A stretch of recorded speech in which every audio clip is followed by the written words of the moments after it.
Bismillahirrahmanirrahim. Assalamualaikum warahmatullahi wabarakatuh. Alhamdulillahi wa kafa wa salatu wassalamu ala nabiyil mustafa Rasulillah sallallahu alaihi wasallam wa ala alihi wa sahbihi wa mawalah, amma ba'd. Setelah pada pertemuan kemarin kita telah membahas tentang definisi Al-Quran, nama-nama Al-Quran dan beberapa sifat Al-Quran yang tertera di dalam Al-Quran itu sendiri atau dalil-dalil lainnya dalam sunnah Rasulullah Sallallahu Alaihi Wasallam. Maka seperti yang kita ketahui bahwa Al-Quran itu merupakan wahyu dari Allah Subhanahu wa Ta'ala. Yang menjadi pertanyaan, apa sih itu wahyu? Bagaimana wahyu itu turun kepada Rasulullah Sallallahu Alaihi Wasallam? Atau ada makna-makna lain yang terkandung di dalam makna wahyu itu sendiri, gitu kan? Baik. Sebelum kita melanjutkan ke definisi apa itu wahyu, kita terlebih dahulu mendengarkan satu riwayat dari Aisyah radhiyallahu anha bahwa ketika Rasulullah sallallahu alaihi wasallam berumur 39 tahun, mendekati umur beliau yang ke-40 tahun, Rasulullah sering menyendiri. Hubbiba ilayya al-khala.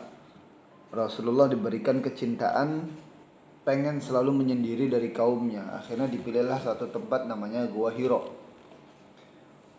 Dipilih tempat Gua Hiro untuk menyendiri. Kemudian ketika bekalnya habis, Rasulullah pulang lagi ke istrinya Khadijah. Kemudian membawa lagi bekal itu, masuk lagi ke dalam gua tadi untuk bertahanus, untuk menyendiri saja, hanya untuk memikirkan keajaiban alam semesta ini, menghindar dari hiruk pikuknya kehidupan kaum Quraisy saat itu. Maka di tanggal 21 Ramadan, ada juga ulama yang mengatakan pada tanggal 27 Ramadan datang sesosok makhluk kepada Rasulullah sallallahu alaihi wasallam yang kita ketahui bahwa sosok itu adalah Jibril alaihi salam. Datang kepada Rasulullah, kemudian Rasulullah merasa ketakutan karena di tengah gelapnya malam saat itu datang sosok malaikat yang tidak Rasulullah kenal. Kemudian Jibril mengatakan Iqra, memerintahkan Rasulullah Iqra. Rasulullah menjawab ma ana biqari, saya tidak bisa baca. Iqra ma ana biqari, saya tidak bisa baca. Sampai ketiga kalinya Rasulullah diperintahkan oleh Jibril. Setiap kali Jibril mengatakan Iqra dan Rasulullah menjawab saya tidak dapat membaca, Jibril selalu memeluk Rasulullah dengan eratnya, sehingga Rasulullah menggambarkan bahwa ketika dipeluk dengan erat oleh malaikat Jibril, ruhnya Rasulullah hampir-hampir terlepas dari jasadnya. Nah, di saat itulah wahyu Allah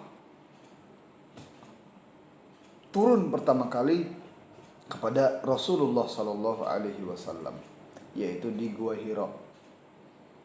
Wahyu yang pertama kali diturunkan oleh Allah disepakati oleh para ulama, ya walaupun ada beberapa di antara mereka yang berbeda pendapat, bahwa kebanyakan para ulama mengatakan yang pertama kali diturunkan oleh Allah adalah surat Al-Alaq ayat 1 sampai ayat 5. Iqra bismi rabbikal ladzi khalaq, khalaqal insana min 'alaq, Iqra wa rabbukal akram alladzi 'allama bil qalam 'allamal insana ma lam ya'lam. Sampai ayat itu Rasulullah sallallahu alaihi wasallam ketakutan yang begitu dahsyat, kemudian sampai lari dengan cepatnya dari Gua Hiro menuju tempat istrinya, dan sesampainya di tempat Khadijah Rasulullah katakan zammiluni zammiluni zammiluni, selimuti aku selimuti aku, laqad khasyitu ala nafsi, saya takut.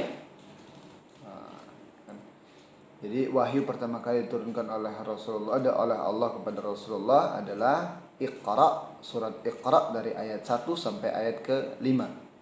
Nah, sekarang kita berbicara mengenai apa sih definisi dari wahyu itu sendiri. Para ulama mengatakan, ulama bahasa, secara bahasa wahyu itu bermakna sesuatu yang sembunyi-sembunyi, yang sir bentuknya. Atau ada juga yang mengartikan bahwa wahyu itu al-isyarah as-sari'ah, isyarat yang cepat. Maka wahyu itu pun ala sabilir ramzi wa ta'rif. Wahyu itu tidak melulu berbentuk perkataan atau ucapan atau suara. Boleh jadi itu hanya rumus-rumus sehingga langsung masuk ke dalam hatinya Rasulullah sallallahu alaihi wasallam, atau berbentuk suara tapi suaranya bukan suara tentang bacaan ayat itu.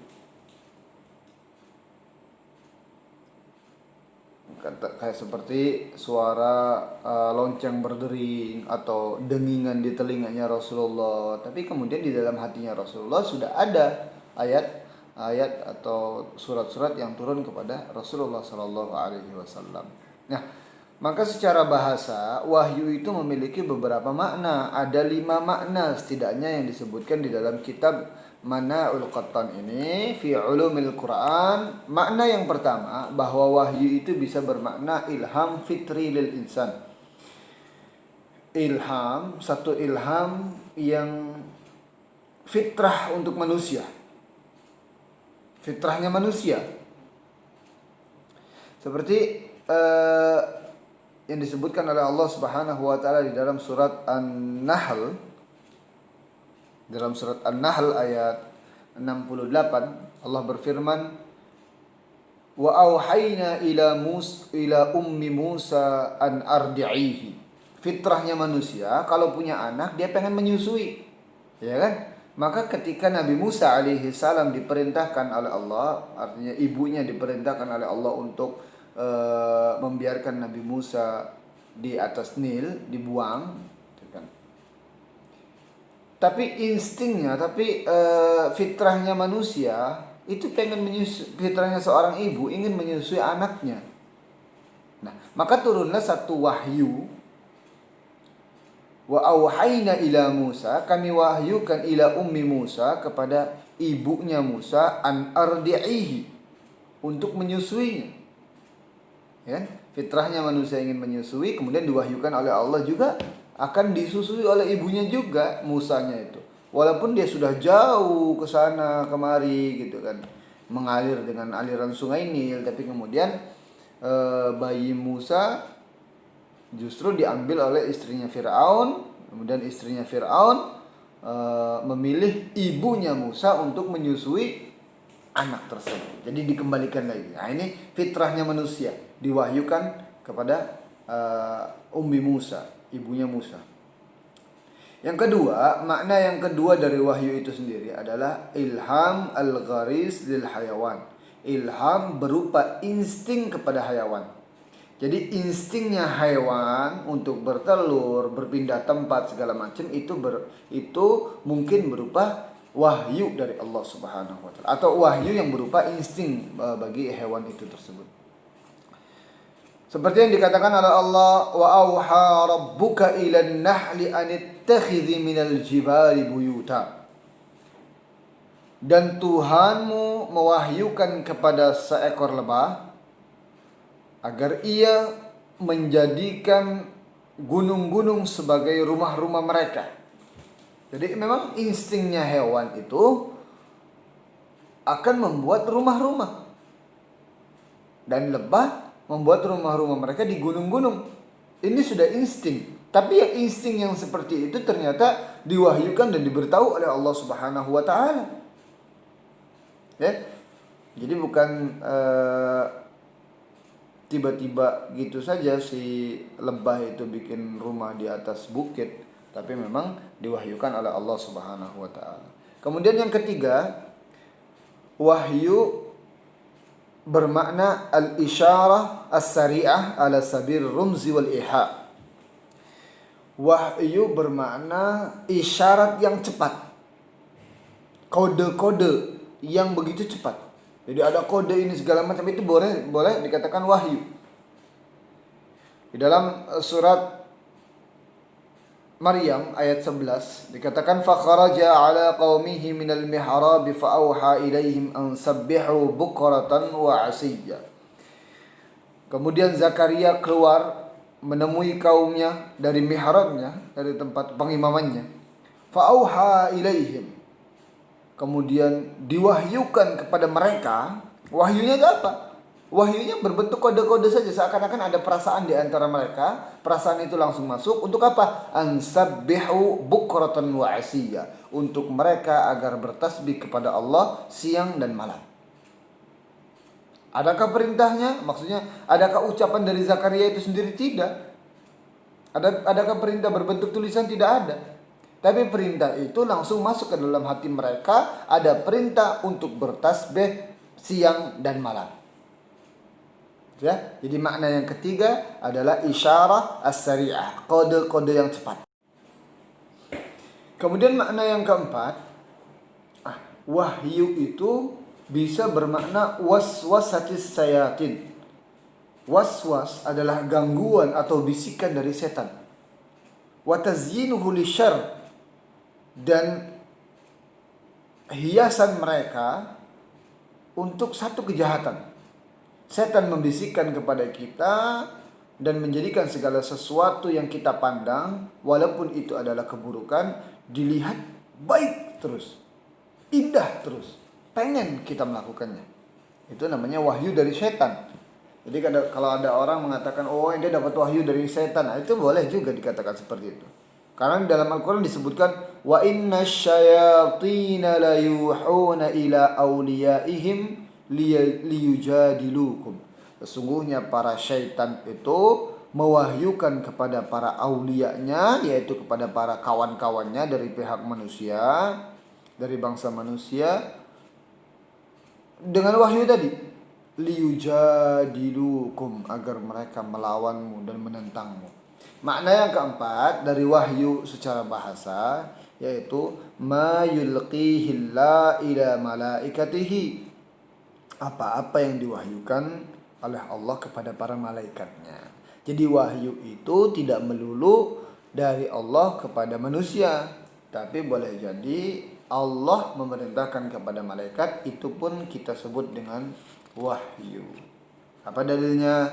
Dalilnya di dalam surat Al-Anfal ayat 12 dikatakan, idh yuha rabbuka ilal malaikati anni ma'akum fasabbitul ladhina amanu. Ingatlah ketika Tuhanmu mewahyukan kepada malaikat, anni ma'akum, bahwa Allah bersama mereka, bersama para malaikat. Fasabbitul ladhina amanu, kemudian Allah memerintahkan kepada malaikat agar mereka mengatakan kepada orang-orang yang beriman untuk tetap bersabar di atas kehidupan ini. Itu makna wahyu secara singkat. Sekarang kita lanjut ke bagaimana Allah Subhanahu wa taala memberikan wahyu kepada malaikat. Allah memberikan wahyu kepada malaikat yang pertama dengan jalan langsung Allah berbicara kepada malaikat itu sendiri dengan ucapan, jadi ya. Seperti di dalam surat Al-Baqarah dikatakan, wa idz qala rabbuka lil malaikati inni ja'ilun fil ardi khalifah. Ingatlah ketika Allah berkata kepada malaikat, artinya Allah punya komunikasi dengan malaikat dan itu disebut wahyu. Ya, dengan cara berbicara dengan malaikat.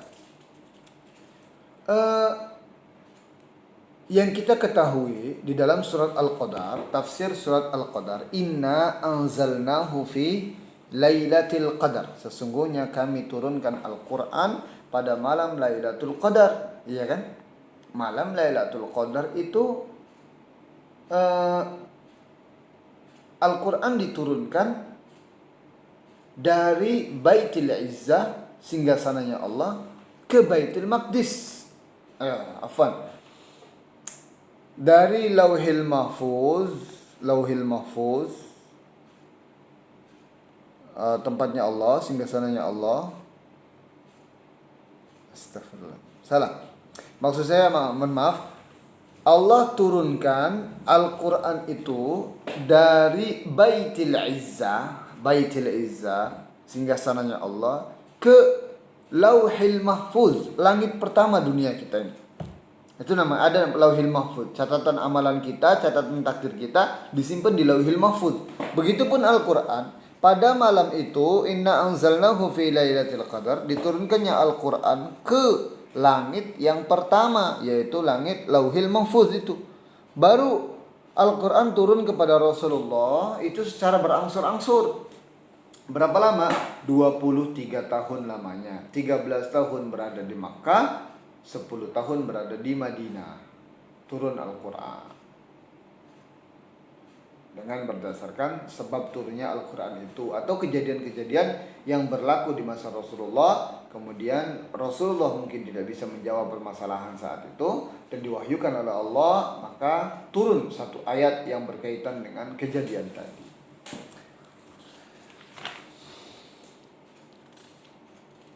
Nah, lalu bagaimana caranya wahyu itu diturunkan dari Allah kepada Rasulullah? Ada beberapa cara, ada dua cara setidaknya di sini. Yang pertama, wahyu itu turun biwasitati Jibril, dengan perantara malaikat Jibril. Dan yang kedua, tanpa perantara. Nah, kalau yang dengan perantara jelas, malaikat Jibril datang kepada Rasulullah Shallallahu Alaihi Wasallam, ya kan, dengan membawa wahyu. Nah, seringnya malaikat Jibril itu mendatangi Rasulullah dengan bentuk seseorang, dengan bentuk manusia. Karena kita ketahui bersama bahwa bentuknya malaikat Jibril itu saat Rasulullah pertama kali diberikan wahyu yang pertama tadi di Gua Hira, itu Rasulullah masih melihat Jibril dengan bentuk manusia. Tapi ketika Rasulullah keluar dari Gua Hira, Rasulullah dipanggil, idna dal munadi minas sama. Kemudian ada yang teriak, ada yang memanggil dari atas langit, dan ternyata dia adalah malaikat Jibril. Sayapnya dari ujung bumi ke ujung satunya lagi. Dan kepala dan kakinya itu betul-betul menutupi bumi. Seluruh bumi itu tertutup dengan badannya malaikat Jibril alaihi salam. Maka Jibril seringnya mewahyukan sesuatu kepada Rasulullah itu dengan bentuk manusia, dengan bentuk seorang sahabat Rasulullah.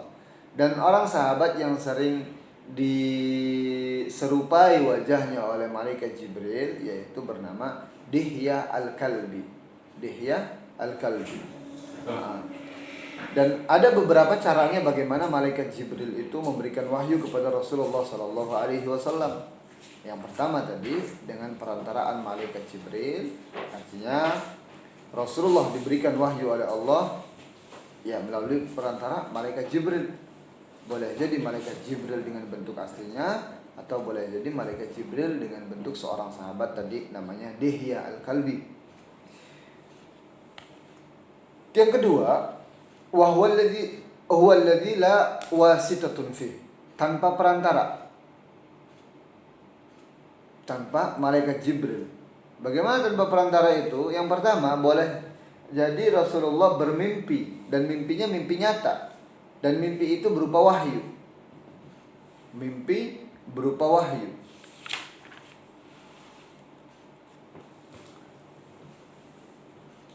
Atau wahyu itu datang kepada Rasulullah Sallallahu Alaihi Wasallam dengan bentuk suara yang begitu nyaring di telinganya, di telinga Rasulullah Sallallahu Alaihi Wasallam. Dan wahyu itu berat sekali untuk Rasulullah Sallallahu Alaihi Wasallam, sehingga ada seorang sahabat yang pernah duduk di depan Rasulullah, lutut seorang sahabat itu kebetulan sedang nempel dengan lututnya Rasulullah. Ketika wahyu turun, wajah Rasulullah memerah, matanya pun merah, dan tangannya Rasulullah bertumpu di atas lutut sahabat yang tadi. Nah, kata sahabat tadi, hampir-hampir lututku ini patah karena saking beratnya badan Rasulullah Shallallahu Alaihi Wasallam saat itu. Maka kita ketahui bersama bahwa Al-Quran ini qaulan tsaqilun, perkataan yang berat. Itu mungkin penjelasan bagaimana caranya Rasulullah Shallallahu Alaihi Wasallam mendapatkan wahyu dari Allah Subhanahu Wa Taala. Nanti kita akan lanjutkan dengan tanya jawab. Terima kasih. Allahumma anfa'na bima 'allamtana wa 'allimna uluman tanfa'una wa zidna ilman nafi'an. Assalamualaikum warahmatullahi wabarakatuh.